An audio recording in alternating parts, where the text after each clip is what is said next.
welcome back to the show. Today's episode, Maritime Nuclear Propulsion Between Hype, Law, and Hard Reality, dives into a DNV White paper that is dense, to put it mildly. It lays out what it would really take to run commercial ships on nuclear power. I have read it, I have pages of notes, and I am still slightly overwhelmed, so I am glad you are here to help unpack this from the legal side.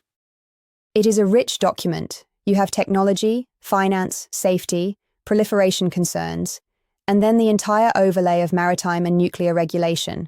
From a lawyer's perspective, it is like someone decided to combine two already very complex regimes and then put them on a moving object. Let us start with the why now. The paper is very explicit. Shipping has to decarbonize, and that is no longer a vague ambition. It is binding targets, mounting regulation, and big financial pressure. Nuclear is being put back on the table because it is essentially zero emission at point of use, with stable, predictable energy costs. Does that logic look compelling to you, or is this mostly wishful thinking? The decarbonization driver is real, not wishful. Ships face tightening greenhouse gas rules and potentially high fuel and carbon prices. In that environment, a propulsion system with low fuel cost volatility and no direct carbon emissions is extremely attractive. DNV's own modeling shows that if you assume reactor costs under about 18,000 United States dollars per kilowatt in a fully decarbonized scenario, nuclear can be commercially competitive. Under 8,000 United States dollars per kilowatt, it starts to work even without full decarbonization. Those are not trivial numbers, but they show that this is not just a science fiction exercise. And yet the white paper keeps reminding us that outside Russia's small fleet of nuclear-powered icebreakers, there are currently zero commercial nuclear-powered civilian cargo or cruise ships in operation. The last wave of projects like Savannah, Otto Hahn, and Mutsu are all long gone. So we have a technology that has technically worked, that outside Russia's specialized Arctic fleet has seen almost no commercial use for about 40 years, being put forward as a key decarbonization tool by 2050. That gap is striking. It is, and the paper is honest about that. The earlier generation of merchant nuclear ships all used pressurized water reactors, which are proven but operationally demanding. Savannah had a good safety record and decent fuel economy, but commercially she was a failure. Small cargo capacity, highly specialized crew more than triple the size of a conventional merchant crew, and very high operating costs. Otto Hahn and Mutsu were also effectively experimental and short-lived. The lesson DNV draws is that simply transplanting land-based or naval pressurized water reactors into merchant shipping will not work economically. You need new reactor concepts, new fuel cycles, and business models that actually fit commercial shipping realities. Let us do a quick pass through those technologies, because the paper is careful not to pick a winner, but it does sketch the menu. You have conventional pressurized water reactors, then advanced concepts, high-temperature gas-cooled reactors, molten salt reactors, lead-cooled fast or intermediate reactors, and heat pipe microreactors. All of that squeezed into a ship. What are they looking for, legally and technically, in a good maritime reactor? The preferred properties are quite clear. Compactness and long refueling intervals, ideally at least 5 years and aligned with dry docking. Inherent or passive safety, so you are not relying on a huge onboard team actively managing transients every minute. Low pressure systems if possible, because low pressure and high boiling point coolants like lead or molten salt reduce some accident scenarios. Minimal crew requirements, or at least no large nuclear operations crew compared to conventional ships. And a fuel cycle that is credible end to end, from uranium mining and enrichment, through fabrication and transport, to spent fuel management and ultimate disposal. Legally, each of those features maps to a risk category: accident risk, crew radiation exposure, proliferation, and long-term waste liability. On fuel, the paper spends a lot of time on enrichment levels. Traditional civilian reactors use low-enriched uranium, roughly 3 to 5% uranium-235. Military reactors have gone as high as 90% for compact, high-power cores, which is weapons-grade territory. For future civilian marine reactors, they keep coming back to high-assay, low-enriched uranium, under 20% but higher than the standard civilian range. From a lawyer's chair, why is that such a big deal? Because once you cross 20% enrichment, you are into highly enriched uranium, and that is a bright red line in non-proliferation. Even below that, the closer you get to 20%, the more nervous safeguards authorities become.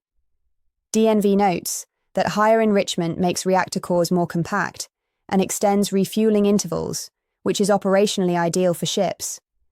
But that also raises front-end issues: more intensive enrichment, more sensitive transport, more stringent security obligations. And on the back end, you have spent fuel with significant fissile content, which is an object of interest from a safeguards and security standpoint. So you get a trade-off: mobility and endurance for the ship versus proliferation risk and supply chain headaches. The paper is very clear that all of that must be worked through before anyone gets an operating license. The fuel cycle piece was one of the more sobering parts for me. DNV draws a very clean distinction between the front end, mining, milling, enrichment, fabrication, delivery, and the back end, spent fuel storage, possible reprocessing, and disposal of waste that cannot be reused. And they say bluntly that you cannot license a ship without credible solutions for the entire maritime fuel cycle. How hard is that in practice? Very hard. On the front end, you can piggyback on the land-based industry for mining and milling, but fuel fabrication has to be tailored to the specific reactor and its maritime use. Those fuels must be qualified, which is a lengthy process, particularly if you are using advanced designs like TRISO particles or novel alloys. On the back end, spent fuel management is the real bottleneck. You need interim storage to allow for decay heat removal. You need ports or yards licensed and equipped for refueling and defueling, with trained personnel and security measures.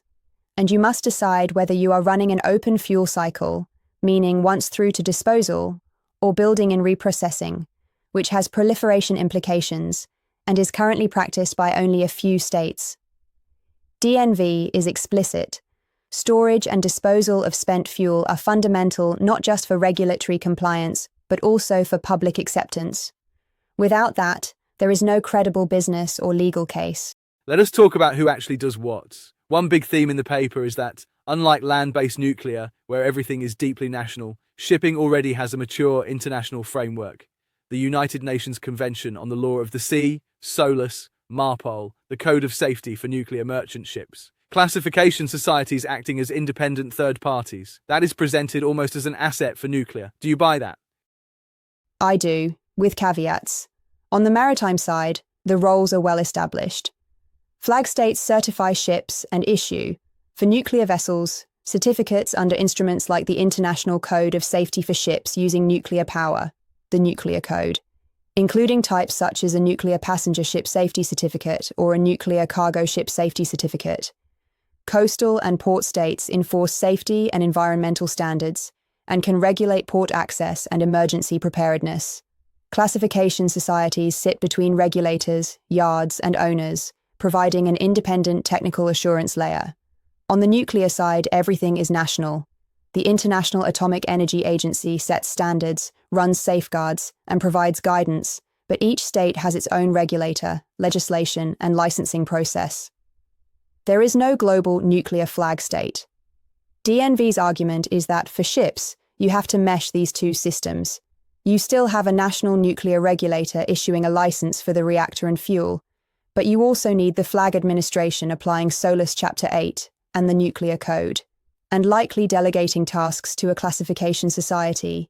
The regulatory roadmaps in the paper are all about clarifying those interfaces, so the process is not duplicated or contradictory. And then there is a new character, the licensee. That role is central in land-based nuclear law, one legally recognized operator with long-term responsibility for safety, security, fuel, and decommissioning. The intuitive assumption would be, oh, that is the ship owner. The paper basically says, not so fast. Exactly. A typical ship owner is a lean commercial entity, often with limited technical staffing and complex ownership structures.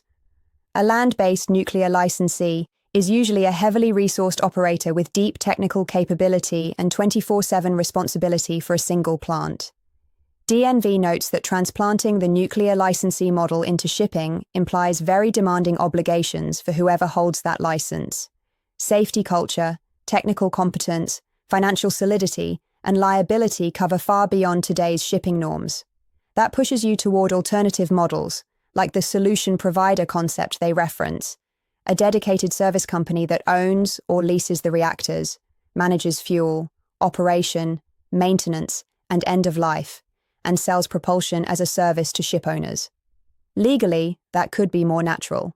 You have a nuclear operator that looks like a nuclear operator, and ship owners are essentially customers.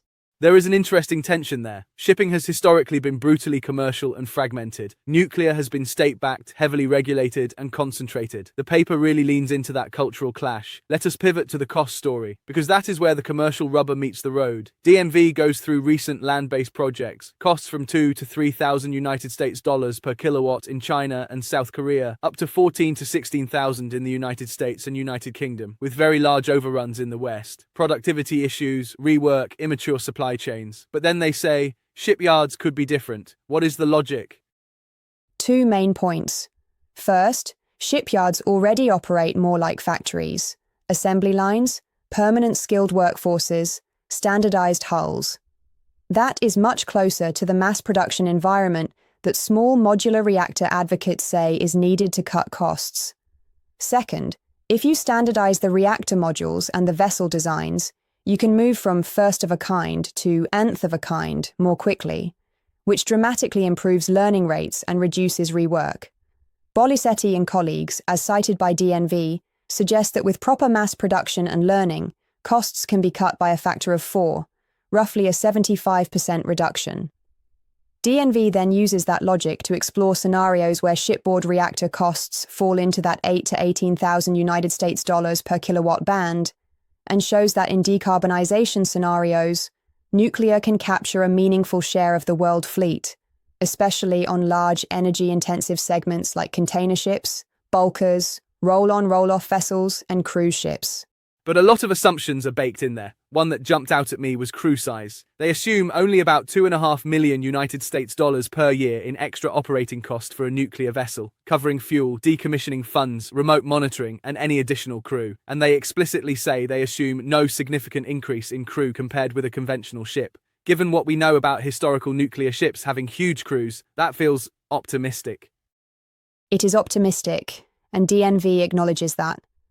They call out that historical and current nuclear plants, including on land, have sizable workforces. They also cite estimates like 75 employees for some 300 megawatt small modular reactors on land. So to get to their assumed cost levels at sea, you either need very high degrees of automation and remote operation, or you need entirely new reactor concepts that truly require minimal human intervention in normal operation. From a regulatory lawyer's perspective, that is not a trivial hurdle. Automation does not remove responsibility, it shifts it. You need robust cybersecurity, remote monitoring, emergency procedures that still work if you lose communications, and clear accountability over who is on the hook when something fails. And then there is geopolitics in the fuel supply. The white paper is diplomatic, but it notes Russia's current dominance in enrichment services and the stated desire in many countries to reduce that dependence. At the same time, Russia is the only state that has actually built and operated a civilian maritime nuclear fuel cycle at scale, icebreakers from Murmansk and the floating nuclear power plant in Pevek. How much of a constraint is that, as you see it? It is a serious constraint. If a large share of enrichment and certain fuel types are tied to one or two suppliers subject to sanctions or political tension, that is a front-end risk. Export control regimes and non-proliferation rules also come into play. For ship owners and solution providers, that can translate into supply security and contractual risk. Can you guarantee fuel deliveries at predictable prices over decades? DNV is quite clear that a maritime nuclear fuel cycle must be resilient to diverse future geopolitical scenarios. That implies developing alternative enrichment capacity, diversified suppliers, and possibly fuel designs that are less politically sensitive. Let us circle back to safety and risk, because that is where public opinion will live or die on this. The paper bluntly lists the scenarios that must be addressed. Collision, grounding, sinking, and irretrievable wrecks, emergency shutdowns that must not leave the ship dead in the water, attacks, sabotage, terrorism, piracy, cybersecurity breaches of control systems. From a legal standpoint, what does acceptable risk look like in that space? Acceptable risk in nuclear law tends to be defined by a combination of probabilistic assessments and severe consequence analysis. DNV's roadmaps assume that nuclear regulators will expect modern designs with enhanced passive safety, restricted reactor compartments, robust containment capable of withstanding collision and grounding forces, and emergency propulsion systems independent of the main reactor. There is also an expectation of high-level remote monitoring and robust communication links, integrated with port and coastal state emergency plans. And then there are cybersecurity obligations, because any digital control systems become potential attack surfaces. Legally, all of this has to be captured in the license conditions, the flag state's safety certificates, and the ship's approved operating manual. Port states will expect to see credible safety assessments before granting access. If that framework is not tight, port restrictions can kill the business case regardless of how good the technology looks on paper. You mentioned port states. One fascinating nuance in the paper is that, under the United Nations Convention on the Law of the Sea, nuclear-powered ships in principle have the same rights of navigation and innocent passage as conventional ships. But port states can regulate access, including for safety and emergency preparedness. So you can imagine a world where some ports welcome nuclear ships, maybe because they see an economic upside, while others effectively ban them through conditions they know cannot be met. Absolutely. That is why DNV stresses harmonization of port state control guidelines. If every port develops its own bespoke nuclear rules, you end up with a patchwork that is commercially unworkable. Classification societies could help by anchoring expectations in class rules that are widely recognized, but political acceptance in key ports will still be decisive. We have avoided the military angle so far, but the paper addresses it very carefully. There is decades of experience with naval reactors, particularly in the United States, but DNV is skeptical about how far that can be transferred to civilian shipping. High power, extremely compact cores, weapons-grade levels of enrichment, secret designs. That is basically the opposite of what you want for transparent, proliferation-resistant commercial fleets. That is right. The United States Naval Program, for example, uses high enrichment, very high power density cores developed under intense secrecy over 70 years. Those cores are designed for performance, endurance, and tactical flexibility, not for cost efficiency, transparency, or civilian safety norms. Other navies, like France and historically China, have used low-enriched fuel, but the details are not widely public.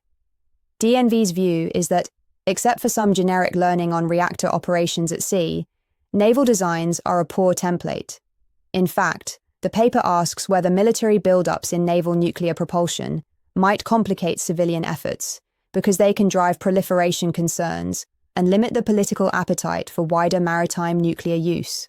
We are almost out of time, so I want to land this on clear takeaways grounded in what DNV actually says. First, the paper treats maritime nuclear propulsion as a serious candidate for deep decarbonization, especially on large, energy-intensive ships. But it is emphatic that we are not there yet. There are no commercial nuclear propulsion systems in operation on civilian merchant ships today, and the entire value chain, from fuel supply to waste disposal and port infrastructure, has to be built up.